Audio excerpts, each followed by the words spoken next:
Well, hello everyone. Thanks for having me. Just want to take a little bit of time to introduce myself. Again, I'm Leanna Whipple, and I started volunteering here at the zoo in 2007. It was around 2007, and have just remained active with the zoo. I love what it has to offer Des Moines, and so it's real exciting for me to be able to come here and share a little bit of my knowledge with some of the foremost experts on animals and animal behavior. A little intimidating. So I'm no expert by any means. I'm actually a lawyer by trade. I'm an attorney with the Brown Winnick law firm here in town, but have been a horse lover my whole life. I think I asked for my first pony when I was about 10 or 11 years old. Persistence paid off and my parents caved, and the rest is history, so to speak. I've had horses in my life ever since. Can't imagine a life without them. And I also recently kind of undertook an interest in photography and came upon this opportunity. I was actually browsing the net and found this opportunity to travel to New Mexico and work with a world-renowned equine photographer. Her name is Lynn Pomeranz, who lives in New Mexico and photographs pretty much strictly wild horses in the country. And she lives there, knows these herds very well, and offered an opportunity for people to come, and she would be our guide and take us to the herds that she knows, and we'd photograph, and she taught us a little bit about behavior, a little bit about management. So I'm here today to just share with you what I learned. It was an amazing experience, and if you ever get a chance to see wild horses, I would jump at the opportunity to do so. Basically, I traveled to New Mexico, and we photographed in a couple of different locations. The first was the area called Placitas, which is just north of Albuquerque, and photographed a few different herds there. And then we traveled north to just south of the Colorado border at a Mustang sanctuary called the Monero Mustang Sanctuary. It's a privately owned 2,000-acre ranch where several herds have been relocated to that area and live there, and they're essentially wild, but it's on private land. So without further ado, I'll begin.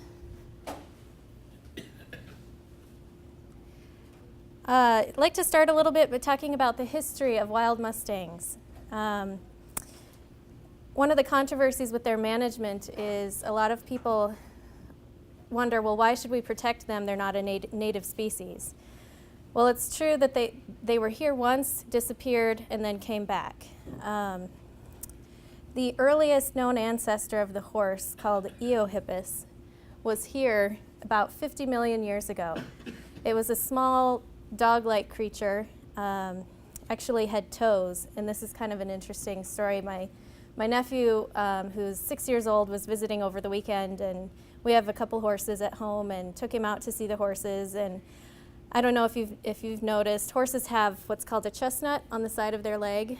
It's kind of a rough, it almost looks like a big wart, but it's made out of similar material that their hooves are made out of, and it's an evolutionary throwback to when horses had toes. And it's essentially what's left over from one of the toes that over evolution traveled up the side of their leg. So anyway, at some point they disappeared from the continent, approximately 11 to 13,000 years ago, and they presumably traveled to Asia and Africa. And then they returned to the North American continent with Cortez and the Spanish in the early 1500s. So when the Spanish brought the horses over in the 1500s, some escaped, and those escapees are the founders of what are now known as the wild Mustangs in America. The word Mustang is derived from the Spanish word mustango, which means stray beast. So Mustangs flourished in the United States and grew rapidly in numbers And so when America was colonized and ranchers started setting up their ranches, especially in the western United States, they were considered a nuisance, and in fact still are by a lot of farmers and ranches. And so they had no protection, and they were brutally murdered, gunned down for sport, dog food. A lot of them were rounded up, interestingly enough, to support World War I combat. So their numbers rapidly dwindled from what one author has estimated to be 2 million to less than 20,000. So in came a woman whose name is Velma Johnston. She's now known as Wild Horse Annie. She was following a truck traveling down the road that was spewing with blood. It was leaving a blood trail, and she was concerned, followed this truck to a rendering plant, and it was full of either dead horses or horses near death, or who had been rounded up by vehicle or even aircraft. So she spurred a movement to afford some level of protection for the wild horses, and in 1959, capture by vehicle or aircraft was banned. And today, some of those protections have withered away, because if you Google this at all, you'll find tons of information on the wild horse roundups by helicopter. And if you can imagine, these horses, a big helicopter coming and, essentially scaring you to death and running you literally to death.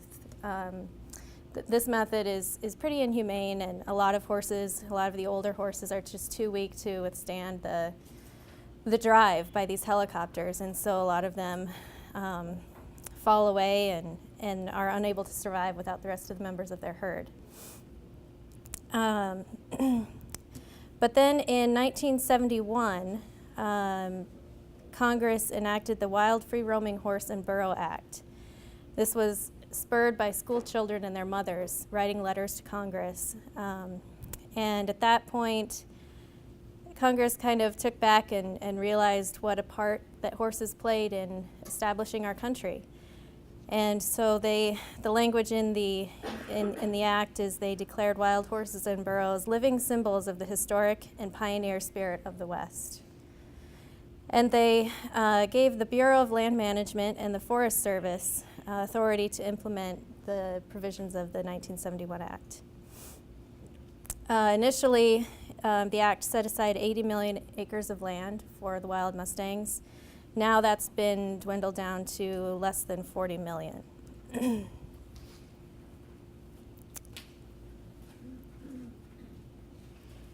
I'll get back to kind of current status of the BLM's management after a while, but now on to the fun stuff. Herd behavior 101. Kind of gives away the answer, but are horses a predator or a prey animal? What do you think? Prey. Yeah, right. And being a prey animal, that influences their psychology. I always compare what motivates a horse versus what motivates a dog, which was considered a predator. A dog is motivated by praise, recognition. You tell your dog, "Oh, good boy, way to go," and they get all excited, and that's what they crave. Horses, if you were to go to your horse, "Oh, yeah, good job," they'd look at you like you were a crazy person, because that means nothing to them. Horses are motivated by safety. Number one is safety, being a prey animal.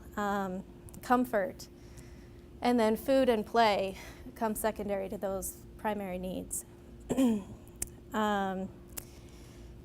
For those of you who maybe don't know as much about horses, there's the different terms for the genders. A mare is obviously female horse. Stallion is an intact male horse. Gelding is the term for a stallion that has been castrated, essentially. Colt is typically used for a male baby horse, filly for a female, foal is kind of a generic term. And then I wanted to talk a little bit about herd versus band. One of the things I learned in New Mexico was, all of us would talk about the different herds we saw, which maybe consisted of 6 to 8 horses per herd. And we were corrected that those are actually bands within the larger herd. So within a geographic area, herd actually references a much larger number of horses, and then the individual bands are the groupings of, what we saw were about 6 to 8 horses per band in New Mexico.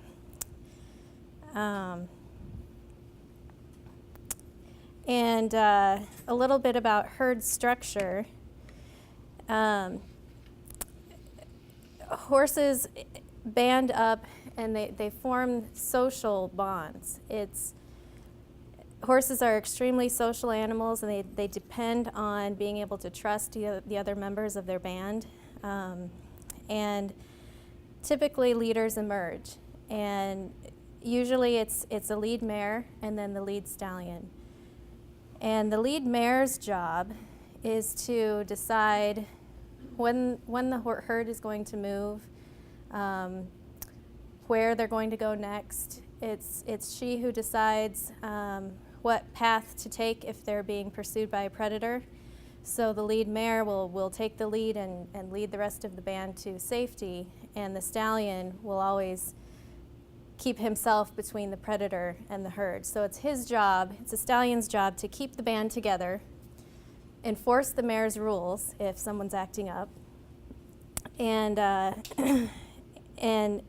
he also he becomes the stallion leader out of showing care and concern for all of the mares in his band. And if he ignores a particular mare, she'll leave.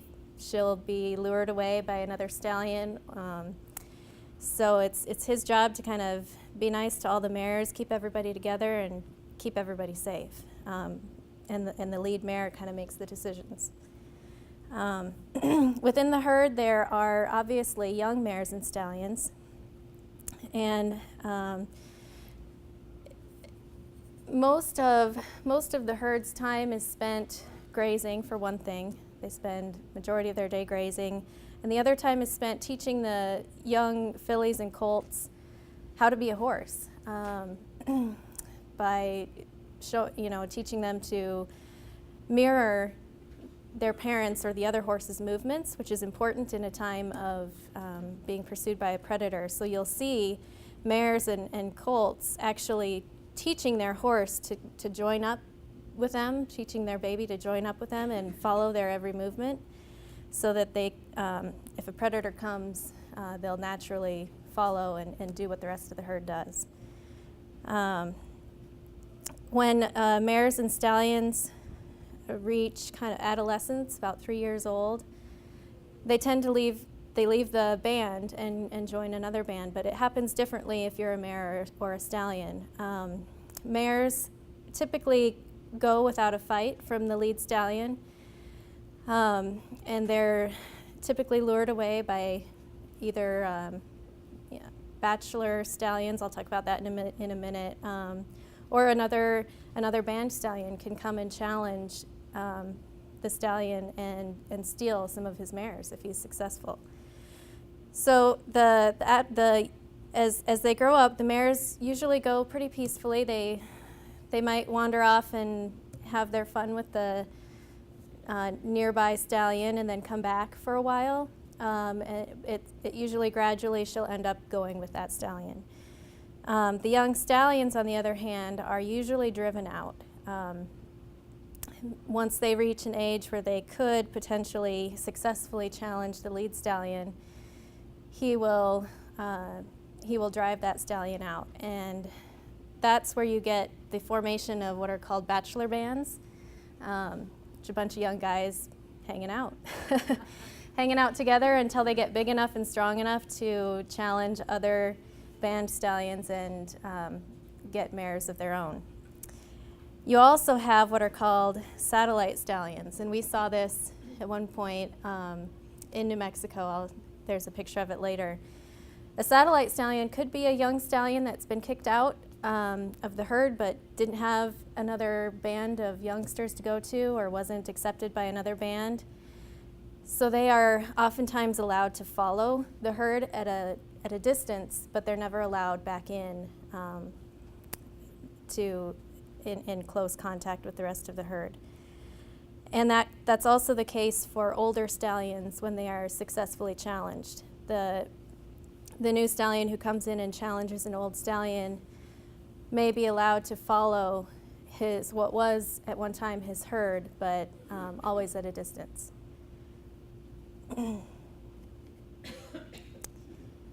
So now I'll go through some of the behaviors that I saw in New Mexico.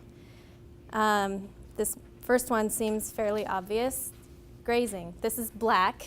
The locals kind of name the herds, the horses in the herds in the area. And this is Black. He's one of the band stallions in one of the areas north of Albuquerque. And he's eating. Horses in the wild graze pretty much all the time. Their stomachs are designed to have a constant source of food coming in. If you notice in captivity, we're not always able to provide that same type of feeding system for horses. So horses are fed, maybe twice a day. They tend to wolf it down. So then, their colons are really full and then they're empty. And that's when you run into problems with colic and things like that. So you don't see many instances of colic with horses in the wild because their colons are always in a state of being somewhat full. Which leads me to the next one. This is a picture of a wild horse's feet, hooves. For those of you who have owned horses, what's one of your biggest expenses per month? Having the horseshoer out, right? Horses in the wild don't need horseshoers, and it's fairly obvious. I mean, if you look at the terrain that they walk on, it's very rocky, it's sandy, and their feet just naturally wear. Horses' feet are constantly growing. They have to be trimmed just like our fingernails do. But in the wild, with the number of miles they travel per day and the terrain that they go over, that takes care of itself. And that also has to do with the nutrition. If horses are fed too high of a sugar diet, too starchy of a diet, their feet will actually, it's called foundering or laminitis. And with the wild horse diet, they're eating sticks and twigs, and so they don't ever have those types of problems that horses in captivity might have.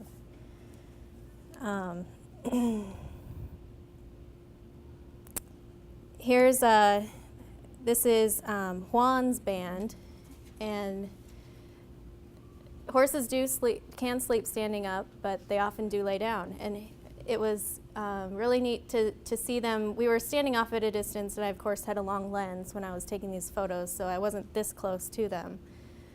But they were comfortable enough to actually lay down and take a snooze with us around. And the horses north of Albuquerque were more used to humans than the ones we saw the second day.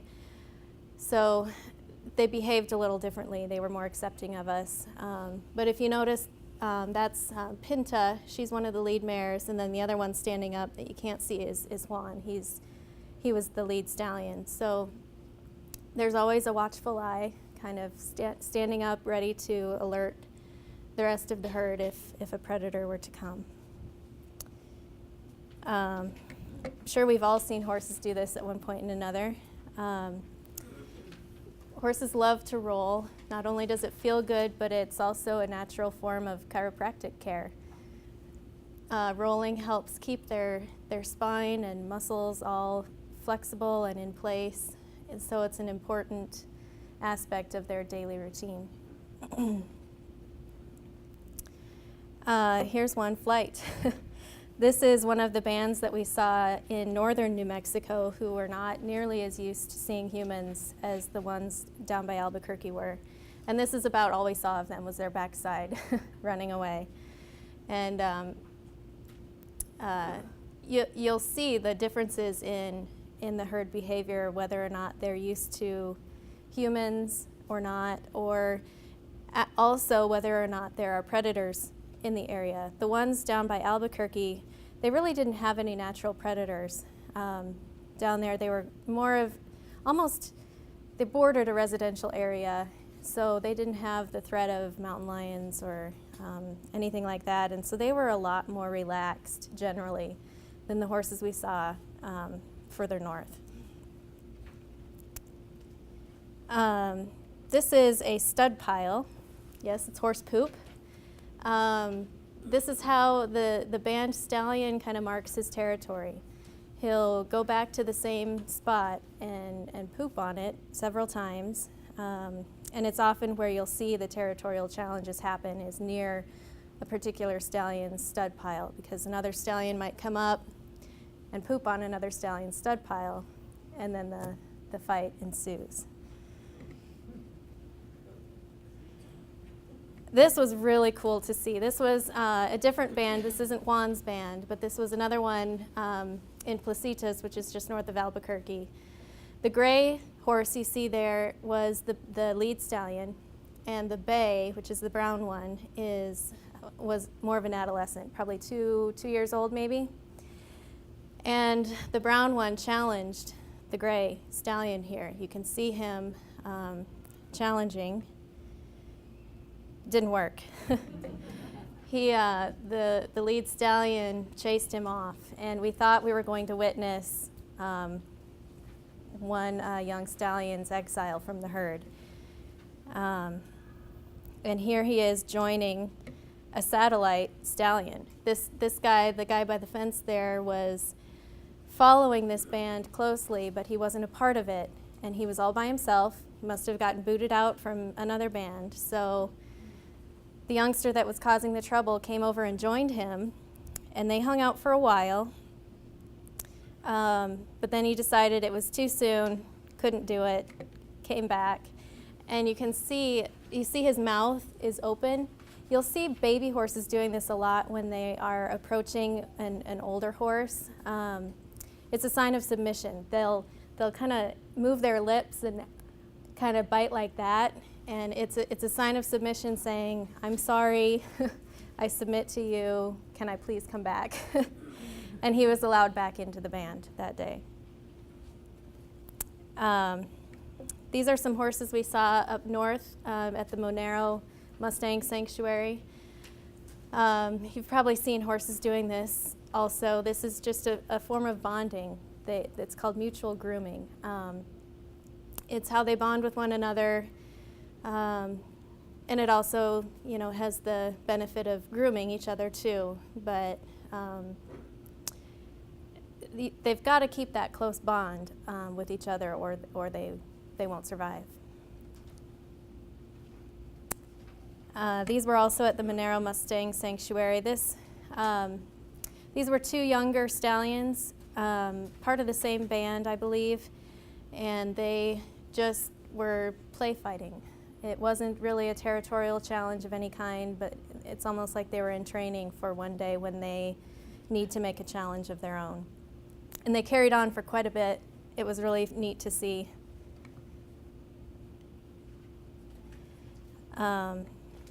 Here's a mare at the watering hole. This is back down by Albuquerque.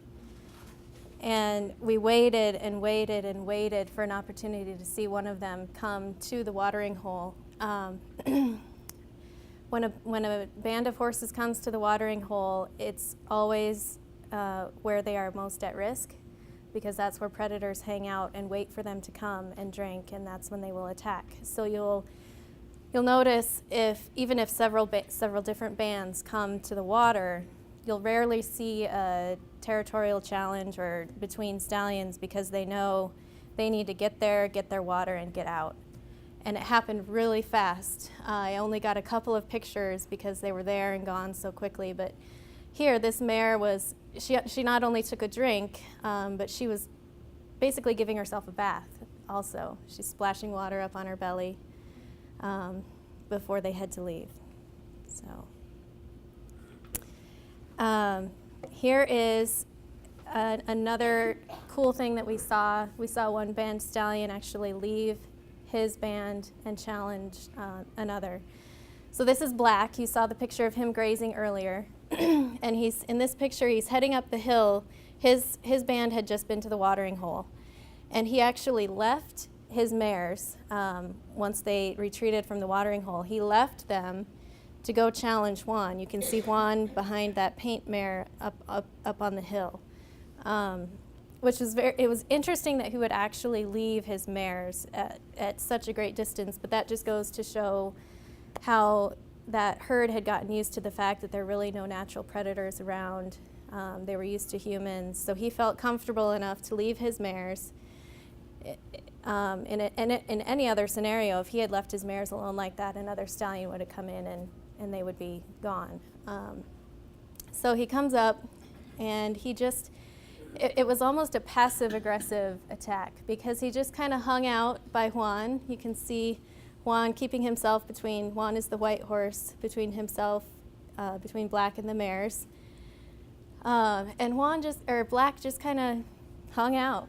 He was, just kind of grazing. He would kind of inch a little closer, just kind of like, so, you gonna do anything or not? It's just almost a tease, and Juan finally got fed up with it. And this behavior down here that you see in the lower right-hand corner is called snaking. And when a stallion does that, you can't see it here so much, but he was rounding up his mares and the babies in the herd to kind of keep them in a grouping.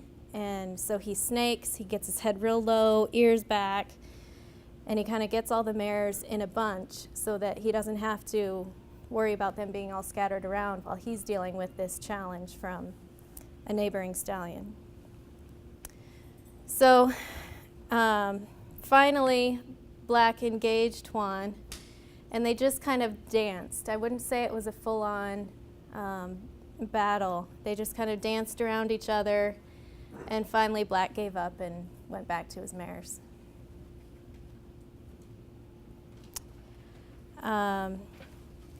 One thing this kind of leads into wild horse management. This is Jasmine, and she has a beautiful face, was a joy to photograph. But her deformities, you can see here how her front legs are a lot shorter than her back legs, and her proportions are just not quite right. And that's a result of some inbreeding that is happening with wild horses due to dwindling numbers,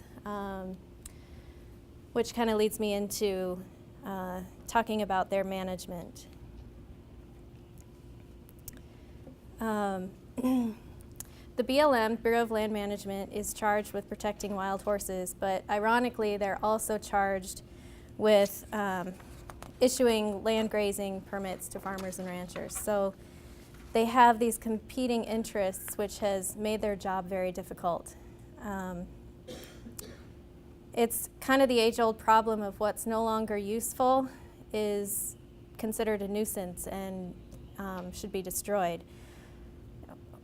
We no longer need horses even on ranches. We have four-wheelers and other motorized vehicles to do what horses once did. So, at one point they gave their lives in battle. They helped plow our fields. They delivered our mail. They provided, kind of the prehistoric Facebook. They were the social network. That's how we got to our neighbors to say hi or to visit, care for a sick neighbor. But now they are no longer needed for those purposes. Now they're used for hobbies, entertainment, and companionship. But Americans' interest in horses has not dwindled. They estimate approximately 6 million horses are owned and cared for by Americans today. The BLM's goal is to get the herds to what they call, it's a phrase in the law called appropriate management level, or AML. The problem with that is once the BLM has reached that number, they lower it again. And their way of getting to appropriate management level differs by state. It's kind of like the EPA. They have the federal BLM, but then each state has their own kind of state agency and ways of dealing with things. But in some states, the herds are rounded up, you know, using these helicopter roundups, which are very traumatic. And then there's no rhyme or reason to how they decide who stays or who gets put up for adoption or who gets re-released. Sometimes they'll geld the stallions and turn the geldings out again, and that disrupts the whole social structure of wild horses. So you have these geldings wandering about with no idea really what to do anymore.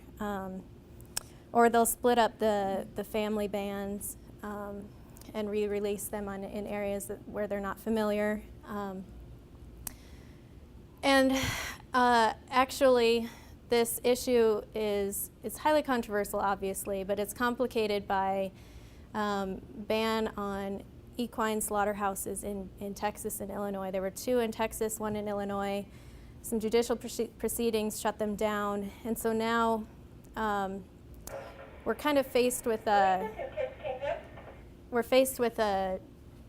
problem where we have a lot of unwanted horses. Previously, it sounds bad, but horses, even wild horses who were unwanted, were sent to slaughter. But those slaughterhouses were oversaw by the USDA. You know, they had several regulations for humane methods of slaughter. Now, since it's banned, a lot of those horses that once would go to those places are getting shipped to Mexico and Canada, and where the methods are not nearly as humane or regulated, complicated by the long haul down to Mexico. So it remains a problem, and I think Congress is still sorting out how to deal with that. So here we come back to why should we care? Horses, the rancher and farmer lobbyists, like to say how much damage the horses cause to grazing lands and the environment, but because of the nature of horses compared to cattle, they cause much less damage. They're constantly moving. Wild horses can travel up to 25 miles per day, so their impact is much more spread out than a herd of cattle would be. As I said before, we should care because horses helped write our history. They gave their lives in all of our wars. They helped build our country, basically, Americans still love horses. So what are some solutions? They're starting to work on a method of female contraception, which would cause the least impact on the social nature of the herd by leaving the stallion intact. Typically, you would have to round them up, though, to give the mares this PZP, and I meant to look up what PZP stands for, but it's a form of female contraception. And they're developing a dart now, so someone could actually dart the females with a shot of PZP and not have to round them up and give it to them and then re-release them. So that's a positive development that's occurring. As I noted, protected sanctuaries and land. This ranch that we went to in northern New Mexico, the Monero Mustang Sanctuary, they keep bands together as well as make sure that the genetic lines are protected and that genetic integrity is protected. So they do breed they allow some breeding of horses there, but they keep it very controlled as far as making sure that you won't have inbreeding problems or things like that. So here you see a pregnant mare. She was at the Monero Mustang Sanctuary. And PZP isn't perfect because I think they said they had given it to her, but she's obviously with foal. So it's not perfect, but it does help. Ecotourism, which is just what I was doing. I paid money and I got to go with a guide and see the horses, which has been a dream of mine, to see wild horses. So that's another form of a solution for how to get more protection for these horses. Education of youth. As we saw before, the 1971 Act was spurred by school children writing into congressmen and women. So education of youth as to the Mustangs and their importance in American history and importance in protecting them. And the last one is education prior to adoption. The BLM instituted an adoption program shortly after the 71 Act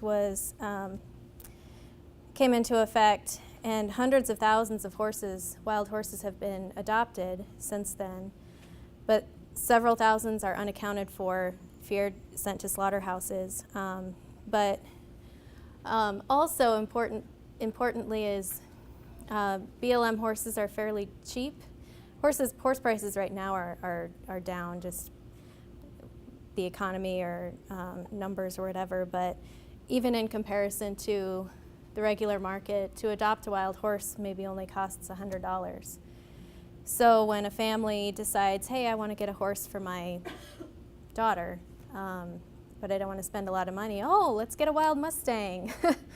It's cheap and it's cool, we'll have a wild Mustang in our backyard, and then they get this horse and the horse doesn't know how to cope with captivity, and the people don't know how to cope with a horse who clearly has no domestication and operates on pure instinct.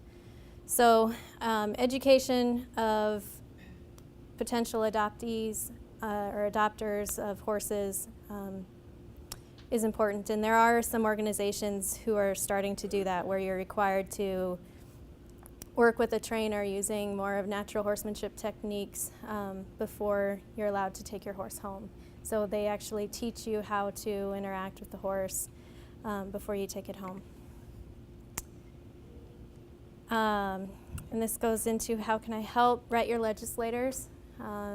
Whatever you think or feel as a result of this presentation. You can sponsor wild horses at sanctuaries. You can do that at the Monero Mustang Sanctuary. You can send donations to, these are just a few of the many organizations that are out there protecting wild horses. A lot of the information that I didn't learn when I was in New Mexico and supplemented for this presentation, I found on the websites of these associations. Return to Freedom is another neat sanctuary where they promise to keep herd groups together so they aren't split up from their families. And then adopt only if you have the facilities and resources to be able to attend to a wild horse's needs and help them cope with living in captivity. Thank you.